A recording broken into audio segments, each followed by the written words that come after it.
Hello आणि नमस्कार विद्यार्थी मित्रांनो, मी प्राध्यापक रवी शेळके आपल्या सर्वांचं शिक्षश्री एज्युकेअर या प्लॅटफॉर्ममध्ये मनपूर्वक स्वागत करतो.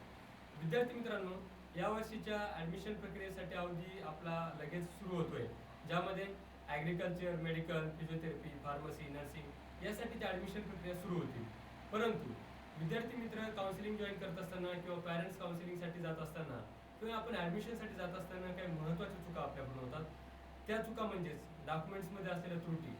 आपण काय करतो विद्यार्थी मित्रांनो, की प्रामुख्याने आपल्याकडे जे 10वी 12वीचे मार्कशीट्स आहेत किंवा कास्ट व्हॅलिडिटी आहे, नॉन क्रिमिनल आहे किंवा असे काही कागदपत्र आहेत जे आपल्याकडे महाई सेवा केंद्राकडनं किंवा तहसील कार्यालयाकडून मिळाल्यानंतर आपण तशाच पद्धतीने ते ऑनलाईन अपलोड करतो आणि सबमिट करण्यासाठी आपण डॉक्युमेंट्स कॉलेजला घेऊन जातो. यामध्ये प्रामुख्याने काय होतं की विद्यार्थ्यांचं आरक्षण हे गमावण्याची संख्या जास्त असतात. वेगवेगळ्या कागदपत्रांमुळे ॲडमिशन कॅन्सल होण्याचे चान्सेस जास्त असतात. तर यामध्ये आपण काळजी काय घ्यायची, तर आपण सेक्शन वाईज बघूयात की ॲग्रिकल्चरमध्ये आपल्याला कोणकोणती महत्त्वाची कागदपत्र आहेत, त्यात आपण काय काळजी घेतली पाहिजे. मेडिकल लाईनमध्ये ॲडमिशन घेतात त्यासाठी कोणती कागदपत्र महत्त्वाची आहेत, त्यात काय काळजी आपण घेतली पाहिजे. तर विद्यार्थी मित्रांनो, तुम्ही जर आपल्या चॅनलला नवीन असाल तर लाईक करा, शेअर करा आणि पहिले सबस्क्राईब करा, कारण यासारखे महत्त्वाचे व्हिडिओ आपण चॅनलवरती डेली अपलोड करत असतो. विद्यार्थी मित्रांनो, ॲग्रिकल्चरसाठी जर तुम्ही ॲडमिशन घेत असाल मग त्यामध्ये वेगवेगळ्या स्ट्रीम्स आहेत. फूड टेक्नॉलॉजी असेल, बायोटेक्नॉलॉजी असेल, ॲग्री बिझनेस मॅनेजमेंट असेल किंवा वेगवेगळ्या ब्रांचेस असेल. यासाठी सर्वात महत्त्वाचे कागदपत्र असतात तुमचं कास्ट, व्हॅलिडिटी आणि नॉन क्रिमिनल. बरेचसे पालक काय करतात की आता ॲडमिशन प्रोसेस सुरू झाल्यानंतर व्हॅलिडिटीसाठी अप्लाय करतात. मग व्हॅलिडिटी अप्लाय करत असताना त्यामध्ये प्रामुख्याने आपल्याला अडचण येते तिची डेटची, बरोबर आहे. तर व्हॅलिडिटी आपल्याला आता जर तुम्ही अप्लाय करत असाल तर व्हॅलिडिटीसाठी महत्त्वाचं असतं त्याची मुदत. यामध्ये तुम्ही काय करतात, पालक वर्ग आता व्हॅलिडिटीसाठी अप्लाय केल्यानंतर व्हॅलिडिटी आपल्याला एक 5 ते 6 महिने लागतात. यामध्ये आपण काळजी काय घ्यायची विद्यार्थी मित्रांनो किंवा पालकांनो, आता लगेच व्हॅलिडिटीसाठी तुम्ही अप्लाय करा आणि जर प्रशासनाकडून तुम्हाला डेट वाढून मिळाली तर या 5 ते 6 महिन्यापर्यंतची मुदत वाढून मिळते, तुमची व्हॅलिडिटी त्या ठिकाणी ग्राह्य धरले जाते. हे झालं व्हॅलिडिटीसाठी अत्यंत महत्त्वाचं. त्यानंतर पुढचं डॉक्युमेंट असतं तुमचं ते म्हणजे नॉन क्रिमिनल. आता नॉन क्रिमिनलच्या बाबतीत विद्यार्थी काय चूक करतात, तर नॉन क्रिमिनल काढत असताना तुम्ही त्याच्या डेट बघत नाही. म्हणजेच काय, तर आपण त्याची एक्सपायरी डेट ज्या ठिकाणी असते किंवा व्हॅलिड सून असतं की नाही, तर ते आपण त्या ठिकाणी बघत नाही. तर नॉन क्रिमिनल जे तुमचं तर 31 मार्च 2027 पर्यंत व्हॅलिड असलेलं नॉन क्रिमिनल हे आपल्याला आता ग्राह्य धरलं जातं. मग काही विद्यार्थी 3 वर्ष सुद्धा काढतात की 2029 पर्यंत व्हॅलिड जरी असेल तरी तुम्हाला ते चालेल. नॉन क्रिमिनलसाठी ही काळजी तुम्ही घ्यायची आहे. नॉन क्रिमिनल त्यानंतर ॲग्रिकल्चरसाठी महत्त्वाचं डॉक्युमेंट्स असतं पुढचं, ते म्हणजे ॲग्रिकल्चर सर्टिफिकेट, ज्याला आपण एजी सर्टिफिकेट म्हणतो. यामध्ये काय करतात विद्यार्थी मित्र किंवा पालक विचारतात, सर आमच्याकडे 7/12 एजी सर्टिफिकेट काढायला लागेल का. तर विद्यार्थी मित्रांनो, पालकांनो, माझ्यावरती 4-5 वेळा व्हिडिओ झालेत.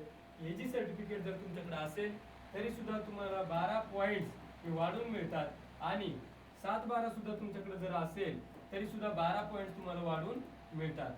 परंतु फरक काय, तर एजी सर्टिफिकेट जर तुमच्याकडे असेल 12 पॉईंट बरोबर तुम्हाला 6% रिझर्वेशन हे ॲग्रिकल्चर सर्टिफिकेट म्हणून तुमच्या पाल्यासाठी लागू होतं. ही गोष्ट प्रामुख्याने तुम्ही लक्षात घ्या. त्यानंतर पुढे जाऊन तुमचे 10वी 12वीचे मार्कशीट असतात किंवा काही विद्यार्थी तुमचे सीबीएसई पॅटर्न मधून शिकलेले आहेत किंवा स्टेट बोर्ड मधून शिकलेले आहेत. जे विद्यार्थी सीबीएसई मधून शिकलेले असतात अशा विद्यार्थ्यांचे 10वी आणि 12वीचे जे मार्कशीट आहेत हे मार्कशीट त्या ठिकाणी विदाउट पर्सेंटेज येतात, पर्सेंटेज मेन्शन त्या ठिकाणी नसतात. तर यासाठी विद्यार्थी मित्रांनो, तुम्हाला त्या शाळेमधून ज्या 10वी 12वी शाळेमधून तुम्ही शिकलेला असाल त्या ठिकाणावरून तुम्हाला त्या हेडमास्टरचं किंवा प्रिन्सिपलचं कन्व्हर्जन सर्टिफिकेट काढून घेणं अत्यंत गरजेचं आहे. कन्व्हर्जन सर्टिफिकेट त्यावरती पर्सेंटेज मेन्शन असतात. ही कन्व्हर्जन सर्टिफिकेट 100% तुम्हाला पाहिजे असते. यानंतर पुढे जाऊन महत्त्वाचं कागदपत्र एक असतं की बऱ्याचशा विद्यार्थ्यांचा गॅप असतो. गॅपसाठी काय करायचंय, तर विद्यार्थी मित्रांनो, जर तुमचा गॅप असेल, शिक्षणामध्ये खंड असेल तर तुम्हाला गॅप सर्टिफिकेट तयार करणं गरजेचं आहे. 100 रुपयाच्या अफिडेव्हिट पेपरवरती तुम्ही ते गॅप सर्टिफिकेट तयार करा आणि तुमचं ऍडमिशन कन्फर्म करा. आता हे झालं डॉक्युमेंट संदर्भात. परंतु काही विद्यार्थ्यांच्या डॉक्युमेंट्समध्ये त्रुटी असते. आपल्या वडिलांचं नाव बदललेलं असतं, वडिलांच्या नावामध्ये स्पेल मिस्टेक असतं किंवा तुमच्या नावाचं स्पेल मिस्टेक असतं. तर अशा वेळेला तुम्ही काय करू शकता, घाबरून जाण्याची काहीही गरज नाही. अशा वेळेला तुम्ही एक 100 रुपयाचा अफिडेव्हिट करा.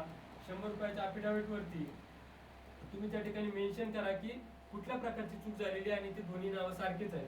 अफिडेव्हिटचं फॉर्मेट सुद्धा आपण शिक्षश्रीच्या माध्यमातून तुम्हाला देतोय. तर अफिडेव्हिट करा, घाबरण्याची गरज नाही. कुठेही नावामध्ये त्रुटी असेल, दुरुस्ती असेल, त्या अफिडेव्हिटच्या माध्यमातून तुम्हाला दुरुस्त करता येईल. आता पुढे जाऊन मेडिकलसाठी ऍडमिशन किंवा मेडिकल रिलेटेड जे काय आयुष मंत्रालयाचे ऍडमिशन असतात, म्हणजे ते फिजिओथेरपी असेल, नर्सिंग असेल किंवा फार्मसी असेल ना, यासाठी काय होतं की मेडिकल फिटनेस सर्टिफिकेट एक महत्वाचं आहे.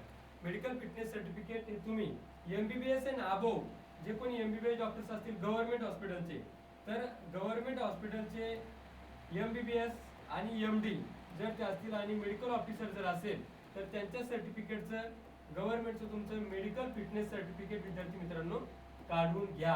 Medical fitness certificate MBBS MD government officer, बरोबर आहे, यांच्याकडून काढून घ्या, म्हणजे ते तुम्हाला जास्त प्रमाणात फायदेशीर राहील. त्यानंतर येतं कॅरेक्टर सर्टिफिकेट. 12वीच्या कॉलेजमधून तुम्ही कॅरेक्टर सर्टिफिकेट इश्यू करून घ्या, जे की तुम्हाला ऍडमिशनसाठी सुद्धा कामात येणार आहे. त्यानंतर असतं तुमचं मायग्रेशन सर्टिफिकेट. 12वी सायन्स उत्तीर्ण झालेल्या विद्यार्थ्यांनी त्या त्या शाळेतून मायग्रेशन सर्टिफिकेट सुद्धा इश्यू करून घ्यायचे आहे. या वर्षीपासून 12वीचं बोर्ड सर्टिफिकेट आणि मार्कशीट एकाच प्रमाणपत्रावरती आहेत, म्हणून बोर्ड सर्टिफिकेटसाठी शाळेत किंवा कॉलेजमध्ये जाऊन तगादा लावू नका. तर अशा प्रकारचे काही वेगवेगळे कागदपत्र आहेत. त्या कागदपत्रांना तुमच्या काही त्रुटी असतील, काही दुरुस्त्या असतील, तर त्यासाठी अजूनही वेळ आहे. वेळ गेलेली नाही. शिक्षश्री एज्युकेअरकडे तुम्ही काउन्सिलिंग जॉईन करा. आपले डॉक्युमेंट्स व्हेरिफिकेशन करून देण्यात येईल. तुम्हाला government college, top A grade college आणि सेमी गव्हर्नमेंट कॉलेज सुद्धा मिळवून देण्यासाठी मेडिकल असू दे, इंजिनिअरिंग असू दे, फिजिओथेरपी, नर्सिंग, ॲग्रिकल्चर यासाठी आपली काउन्सिलिंग बॅच सुरू आहे. विद्यार्थी मित्रांनो, वेळ घालू नका. आपली एक चूक किंवा कॅफेवाल्याने केलेली एक चूक तुमच्या आयुष्याला भारी पडू शकते. आपला निर्णय चुकू शकतो. त्यामुळे चांगलं कॉलेज मिळवण्यासाठी आमच्या टेक्निकल लोकांची तुम्ही मदत घ्या आणि आपलं भविष्य उज्ज्वल करा. व्हिडिओ आवडल्यास नक्की शिक्षश्री चॅनलला फॉलो करा आणि सबस्क्राईब करायला मात्र विसरू नका. थँक्यू.